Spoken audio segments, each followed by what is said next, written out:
Well, hello and welcome to this session of the Creative Bureaucracy Festival, where we're looking at net zero and in particular how we achieve net zero. What kind of processes, government, democracy do we need to achieve the very challenging targets the world has set? We're very clear, I think, what needs to be done, not least thanks to the recent IPCC report. Many cities, countries, firms have targets for 2025, 30, 40, and so on.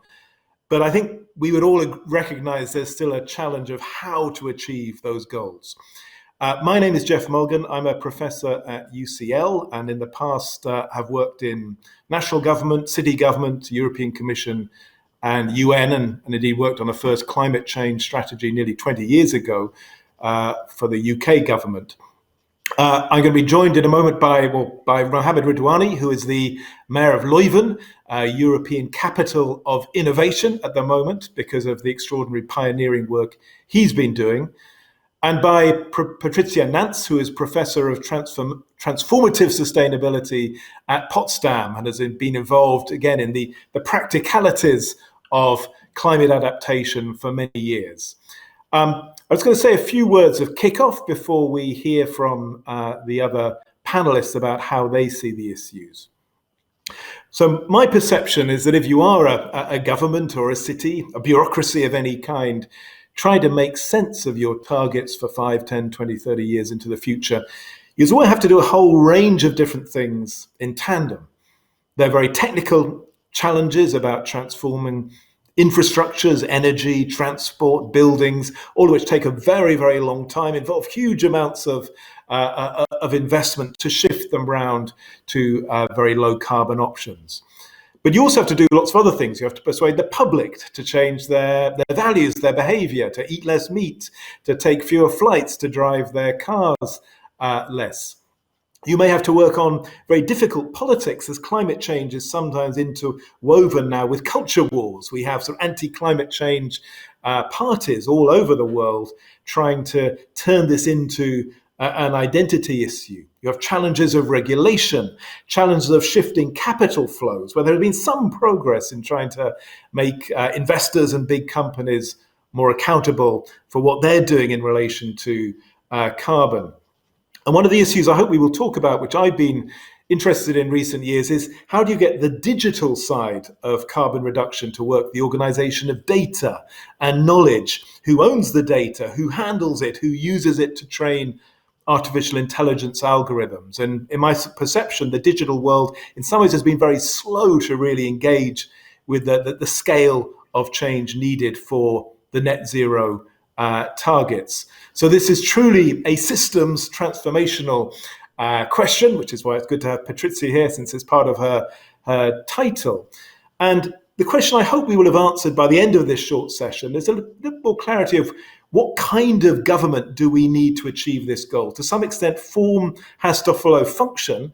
And if one of the most important tasks of the state now is achieving net zero, then that's likely to mean a different kind of state to what you might have wanted if other goals were paramount.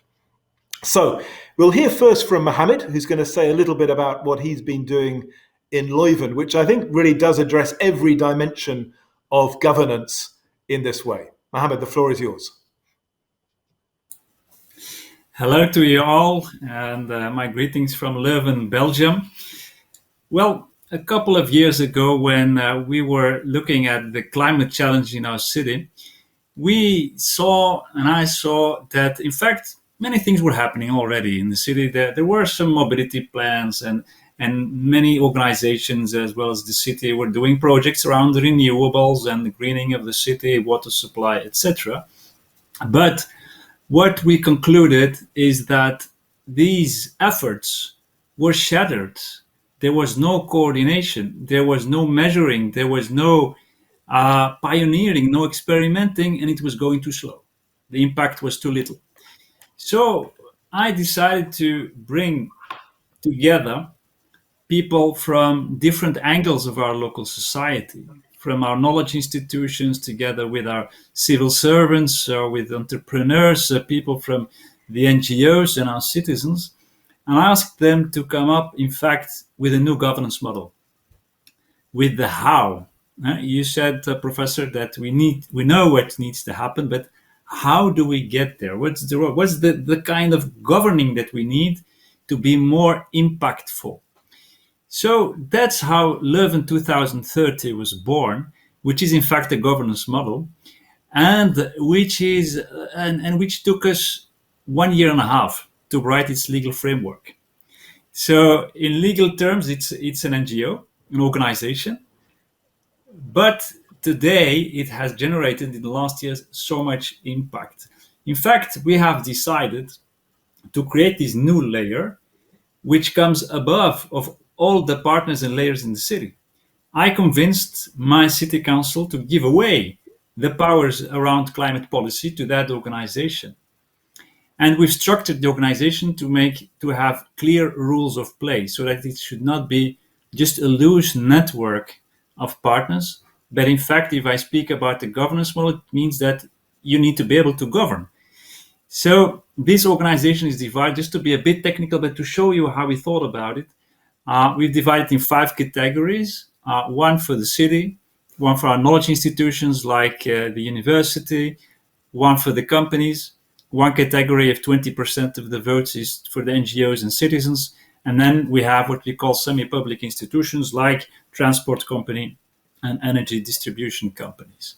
So each one of these categories can have people in there in the board, and what is more important, we went for a radical participation, which means that everyone in the city can buy a member card. When you do so, you come into this General Assembly automatically and can be elected into the board where we have this division of the shares. But the point is that the culture is about collaboration. So there's no really voting in the board, so it's about collaboration. And the mission of Leuven 2030 is that they had to, we have a team there, we have a fantastic director, Katrien Rijke. They need to make Leuven climate neutral. That's the mission. And they started with, with a starting point and analysis, where do the CO2 emissions come from? And then thanks to our university and many bright people, they wrote like such a book with measures and scenarios and all actions that need to be taken. So Leuven 2030 comes up with actions, and then the partners have to take it over and carry it out.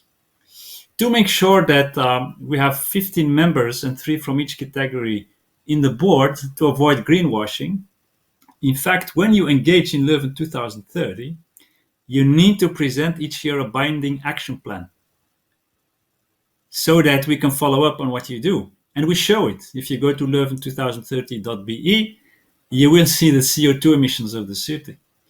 We are open kimono, so which means we show what happens and we show the progress or the regression. So this was a big experiment because at the same table you had like CEOs of big companies, and on the other hand you had the leaders of NGOs that were like thinking very green and want to advance very fast. And in the beginning there was this distrust, but over the time and over the year, because you had this basis, they found each other. Today, after a couple of years, thanks to Leuven 2030, we've changed our mobility plan totally. If you travel into the city center, it's almost car-free. The air went much better, cleaner, and in fact, it's much safer, much greener today. We've invested in renewables, insulation of our buildings, greening of the city. All that needs to happen. And the point is, when you look at the CO2 emissions in a city that today is growing very fast in terms of inhabitants, students, economic activity, etc., well, there's one thing that is not growing, and that's the CO2 emissions. They go down. They really go down very fast. So this is one thing, one important dimension, results. Big results because of the radical participation and the new governance model. But secondly, an impact which many people didn't foresee is that it has created an immense sense of belonging, because people could contribute with big projects like an entire reconversion of a whole brownfield, or just locally in your neighborhood you can have a very small project with your neighbors of greening of an area. This created a sense of belonging because you could contribute to something which is so meaningful, making your city more sustainable and more livable. and doing it with people from different angles than yours. And this, I mean, now we're implementing this model in education, in social innovation, in all kinds of aspects in our city.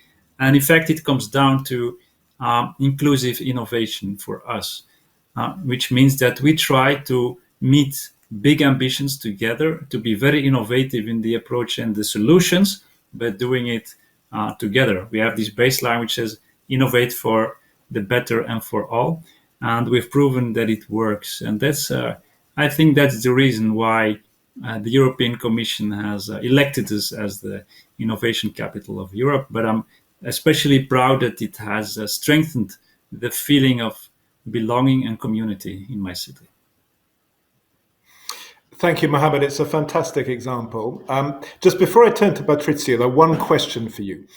Some cities, hearing what you've described, say, that's fantastic, but if we had such a sort of multi-stakeholder model in our city, essentially everything would stop. The different forces, the division of power would mean vetoes on progress. What's the magic which stops that happening, which actually creates more momentum from this sharing of power? Well, two things which I would like to add in that sense. That's one, I hear that a lot from city leaders that are not so acquainted with participation, collaboration. I must say that in the beginning we were hesitating as well, but I've seen that when you trust people, things happen. When you give people a voice, things happen, which does not mean that you don't. There's a time of, I will say, there's a time of talking and debating, and there's a time of decision making. The decision making should be there as well. And that means that next to trust, you need leadership.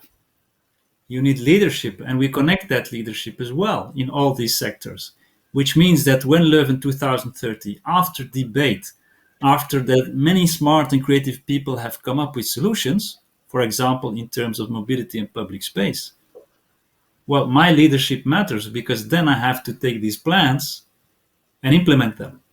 If I don't do anything with that, well, traffic will not change, the mobility will not change. So it's about connecting the leadership that is also focused on that inclusiveness and is prepared to take responsibility and to do what is necessary. And that in the end creates, that's what I've seen, a certain culture, a culture of trust, of responsibility, of reason, which makes that there is a lot of support for sometimes difficult decisions to make. Fantastic. Yeah, we need mayors with some courage to do more of that. Patrizia, your comments on this example, but also perhaps how Europe can generalize the sort of work being done in Leuven.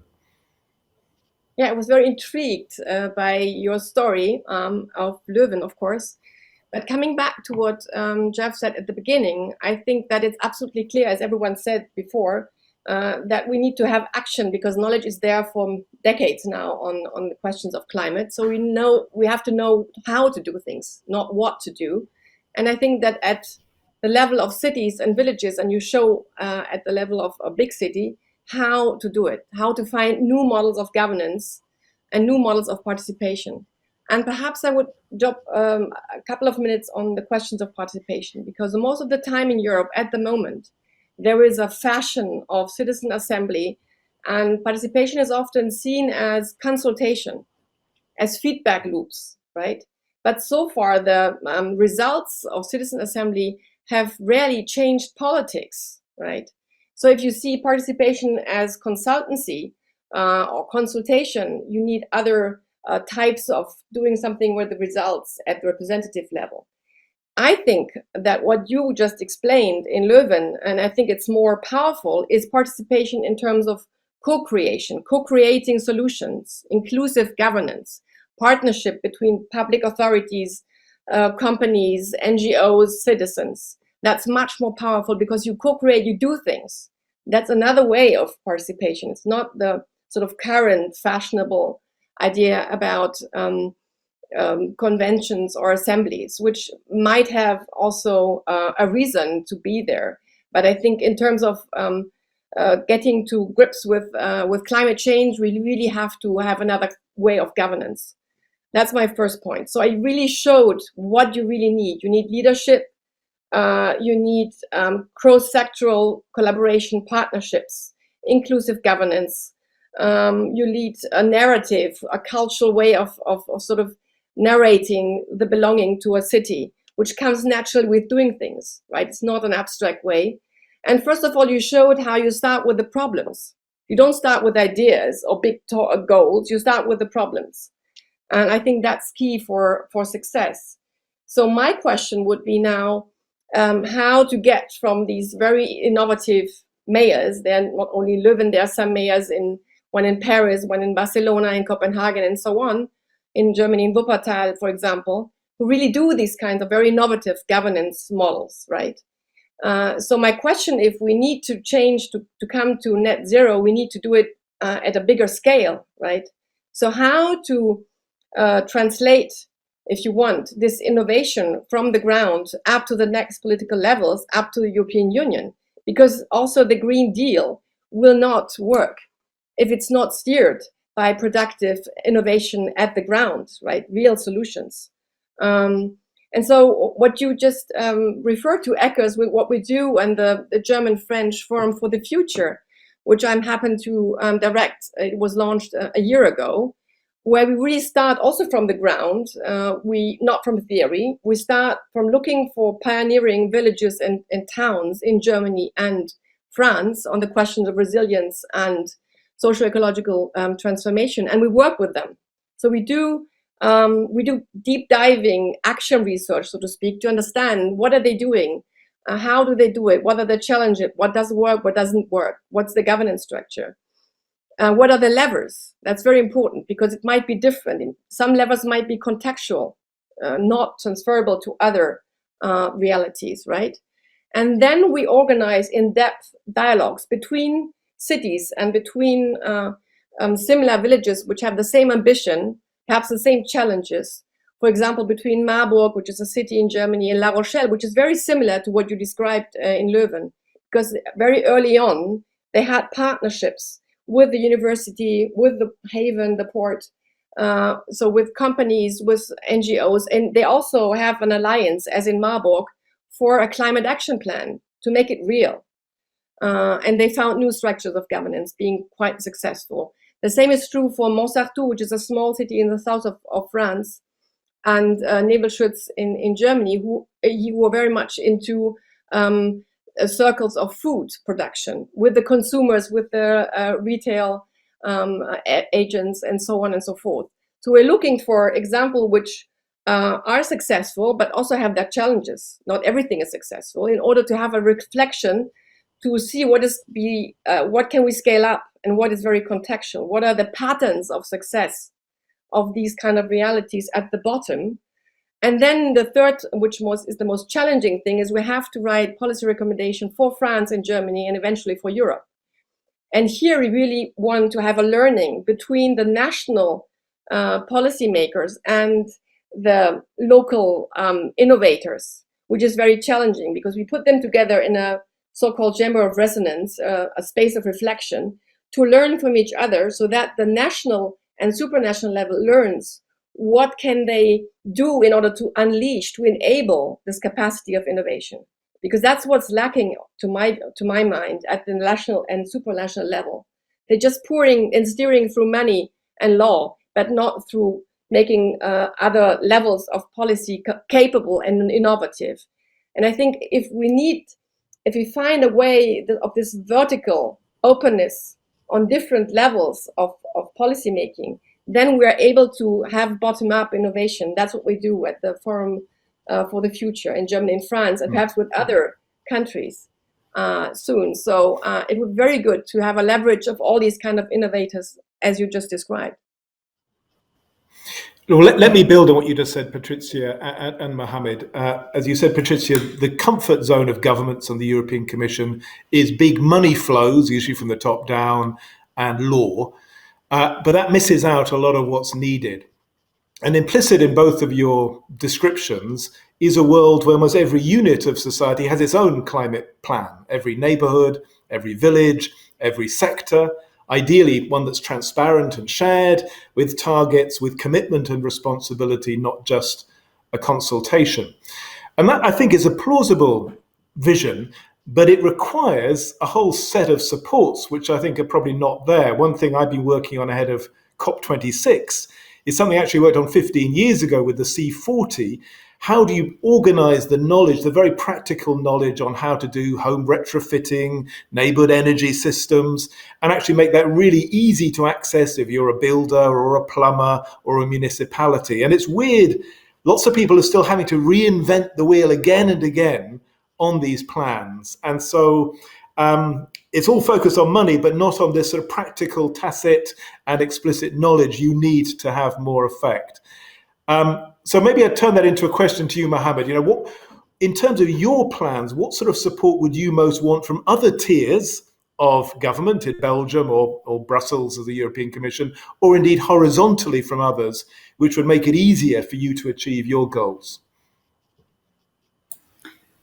Well, I think what Patrizia says there's a big truth in that, because today what you see is that locally in many cities in Europe, you have a huge dynamic going on, where cities want to progress. You also have a European Union that is quite ambitious when it comes to climate policy, but that gets, filtered down through the national and the regional, and I don't know what kinds of governments you all have between the union and the cities.